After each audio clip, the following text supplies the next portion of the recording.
Hello everyone, welcome to Studygram channel. आइए आज हम जानेंगे टीएसटी पीएसटी एग्ज़ाम के अंतर्गत आज सिलेक्शन टेस्ट में आज हम अज्ञेय जी का परिचय जानने वाले हैं। और अज्ञेय जी के परिचय से जो कि बहुत सारे प्रश्न पूछे जाते हैं या फिर पूछे जाने की संभावना है, तो ये अज्ञेय जो है ये बहुत ही इम्पोर्टेंट टॉपिक है और इनसे जो है प्रश्न पूछे जाते हैं। तो हम इनके परिचय के अंतर्गत इनकी जो जितनी भी रचनाएं हैं, जितने भी इनके काव्य संग्रह हैं, जितने भी चीज़ें हैं, वो आज इस वीडियो में हम कंप्लीट संपूर्ण परिचय जानने वाले हैं। तो आइए समय को ज़्यादा ना लेते हुए देखते हैं अज्ञेय जी। अज्ञेय जी का अगर पूरा नाम पूछा जाए तो क्या नाम होगा? तो इनका पूरा नाम है सच्चिदानंद हीरानंद वात्स्यायन अज्ञेय, इनका पूरा नाम है। तो अज्ञेय जी का पूरा नाम याद रखिएगा, सच्चिदानंद हीरानंद वात्स्यायन अज्ञेय। अज्ञेय इनका उपनाम हो सकते हैं, वैसे पूरा नाम ये रहा।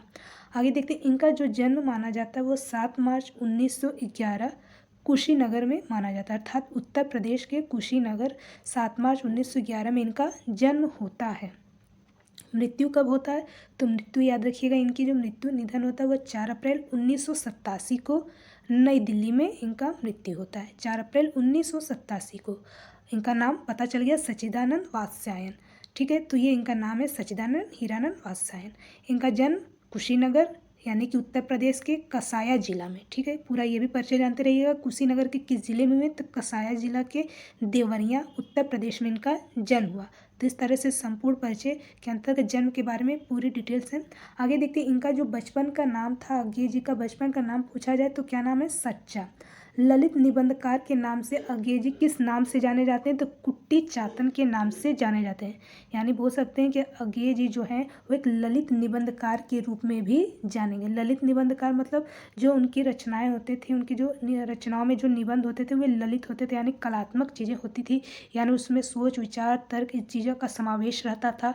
तो इस तरह से वे ललित निबंधकार के नाम से भी जाने गए। और जब ललित निबंधकार से जब रचनाएं करने लगे तो उनको एक नाम दिया गया, कौन सा? तो कुट्टी चातन नाम दिया गया। तो प्रश्न पूछा जाए कि कुट्टी चातन के नाम से कौन से हिंदी साहित्यकार के रूप में कौन से जाने गए, कौन से आधुनिक हिंदी साहित्यकार के रूप में जाने गए? तो नाम याद रखिएगा, अज्ञेय जी है। आगे देखते हैं, और ये रचनाकार के नाम से अज्ञेय के नाम से जाने गए। अज्ञेय जी जो हैं वो प्रयोगवाद एवं नई कविता को साहित्य जगत में प्रतिष्ठित करने वाले कवि बने।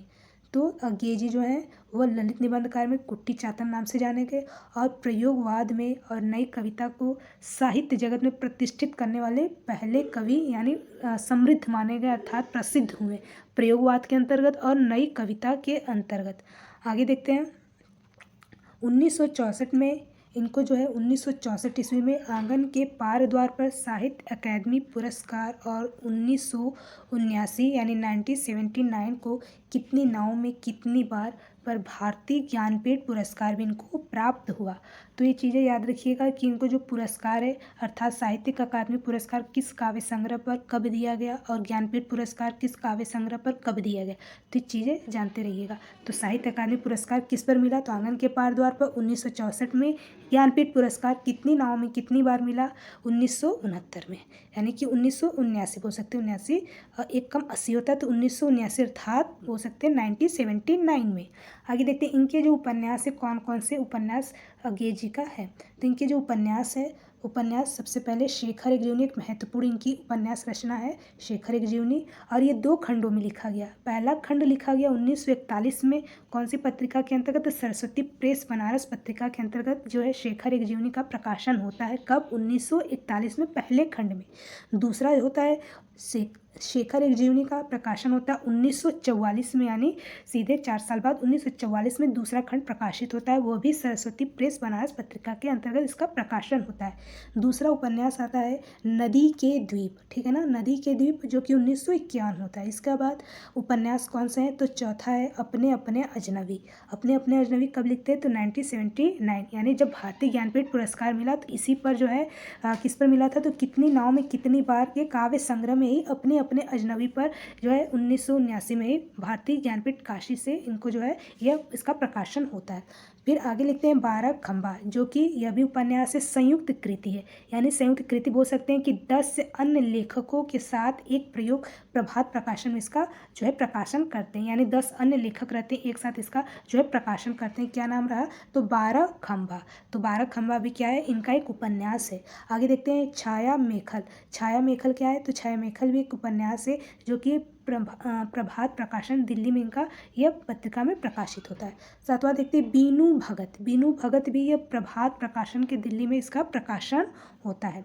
आगे देखते हैं उपन्यास हो गया। आगे देखते हैं इनकी कविताएं संग्रह कौन कौन सी है। कविता संग्रह पूछा जाता है प्रश्न, तो अज्ञे जी की कविता संग्रह पहला देखते हैं भग्नदूत 1933 में। इसके बाद भग्नदूत के बाद फिर इनको चिंता होने लगती है, तो चिंता 1942 में होती है।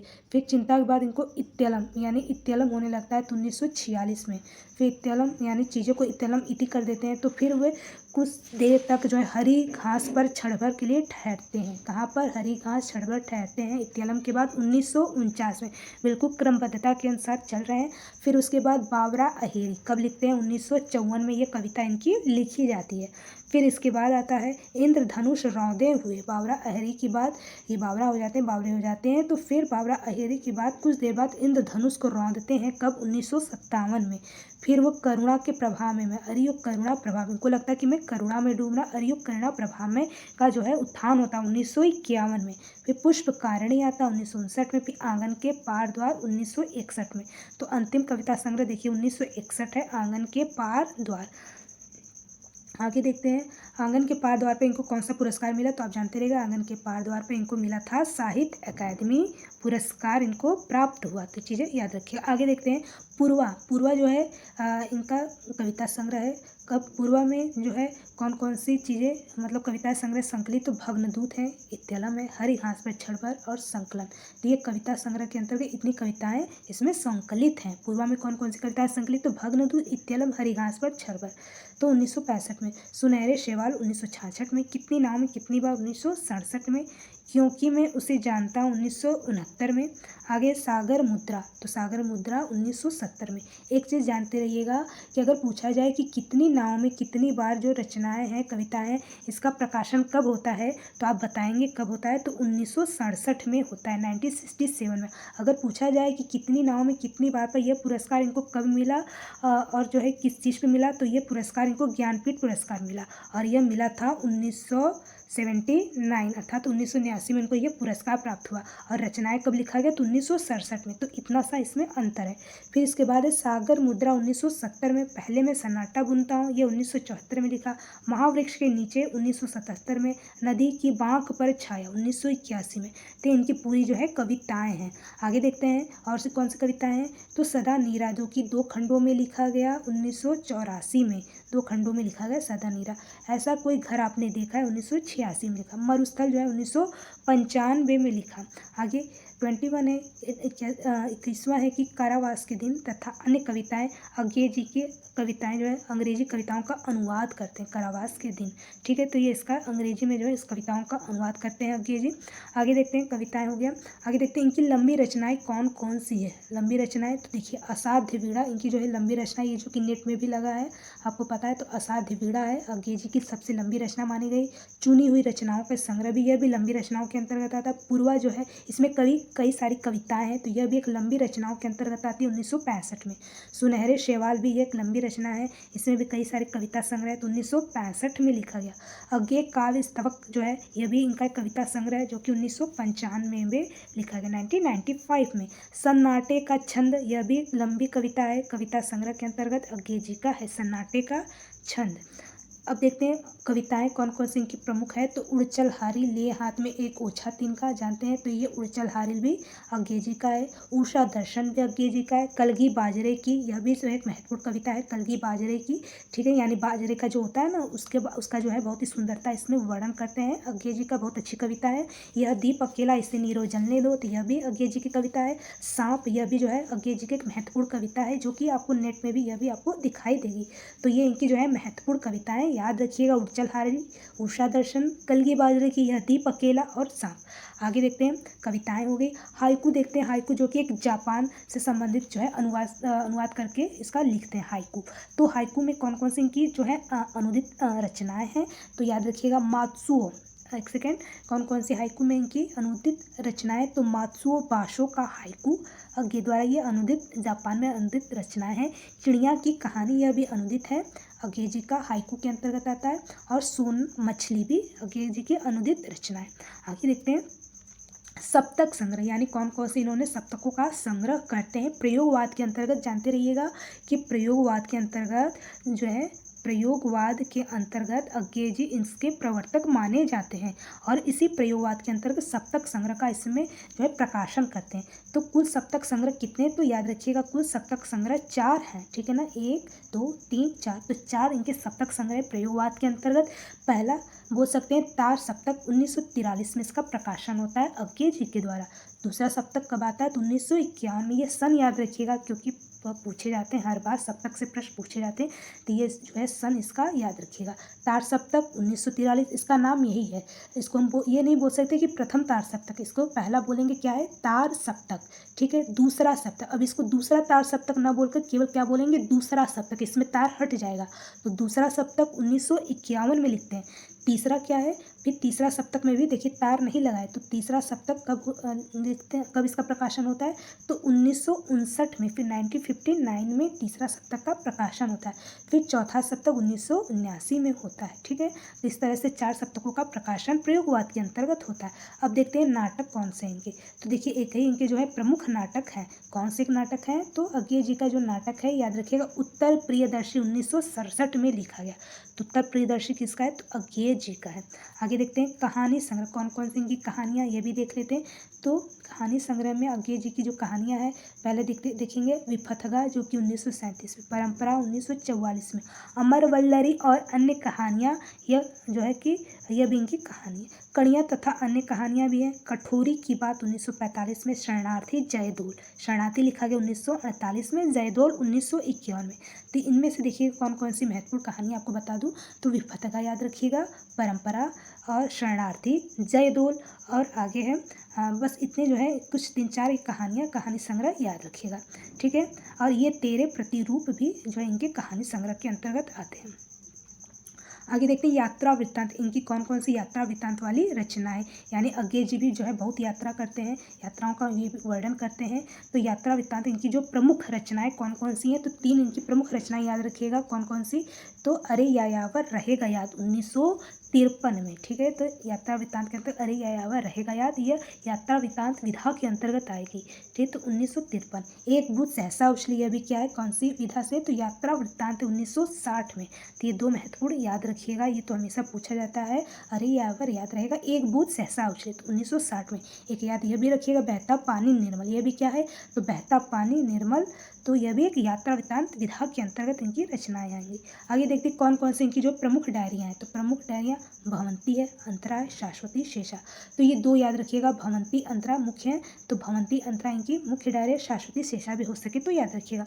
आगे देखते हैं निबंध, यानी गद्य संग्रह के अंतर्गत कौन कौन से इनके जो है निबंध महत्वपूर्ण हैं, तो निबंध में याद रखिएगा त्रिशंकु 1945, सबरंग 1964, आत्मनेपद महत्वपूर्ण है, याद रखिएगा आत्मनेपद 1960, हिंदी साहित्य एक आधुनिक परिदृश्य, यह भी महत्वपूर्ण 1967, सबरंग और कुचरा 1969, आलवाल 1971, और लिखित कागज कोरे 1972 में, अद्यतन भी में इंपॉर्टेंट है 1977 में, जोग लिखी 1977 ईस्वी में लिखा गया।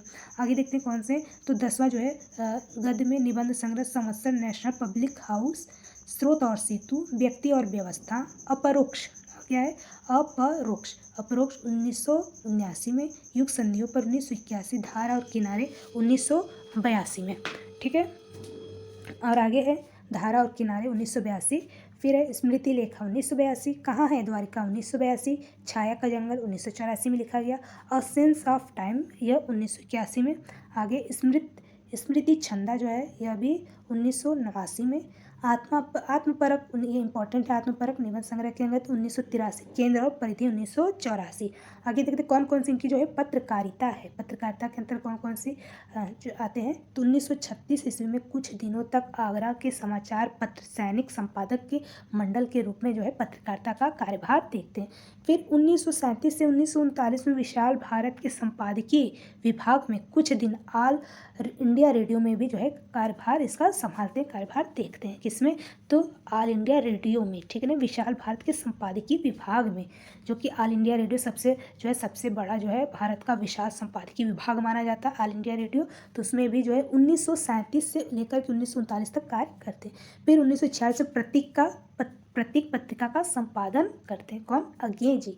1965 से 1959 तक साप्ताहिक जो पत्रिका है दिनमान का संपादन करते हैं। तो पूछा जाए दिनमान जो पत्रिका है किस तरह का है, तो साप्ताहिक पत्रिका है। आगे 1973 में प्रतीकों को नाम तथा नया प्रतीक देकर निकाला गया। तो प्रतीक जो है संपादन कौन करता है, अज्ञे जी। तो एक फिर नया प्रतीक देकर के भी निकालते हैं पत्रिका के अंतर्गत। तो 1977 में दैनिक पत्र नवभारत टाइम्स का भी संपादन करते हैं। तो नवभारत टाइम्स भी एक महत्वपूर्ण पत्रिका है, तो ये दैनिक पत्र के अंतर्गत आएगा। पूछा जाए कि नवभारत टाइम्स जो है किस तरह की पत्रिका है, तो दैनिक पत्र अर्थात रोजाना पत्रिका के अंतर्गत इसका संपादन कार्य संभालते हैं अज्ञे जी। कब, तो 1977 ईस्वी में, 1977 में। आगे तो चलिए इतने जो आज हमने संज्ञा जी की संपूर्ण जितनी भी रचनाएं हैं, चाहे काव्य से हो, चाहे कविताओं से हो, चाहे गद्य से हो, निबंध से हो, पत्रकारिता, इन सब के बारे में इस वीडियो में जाना। तो ऐसे ही कुछ इंपॉर्टेंट जो है हिंदी साहित्य के अंतर्गत महत्वपूर्ण लेखक कवियों को हम जाते रहेंगे। तो मिलेंगे नेक्स्ट वीडियो में, तब तक के लिए जय हिंद।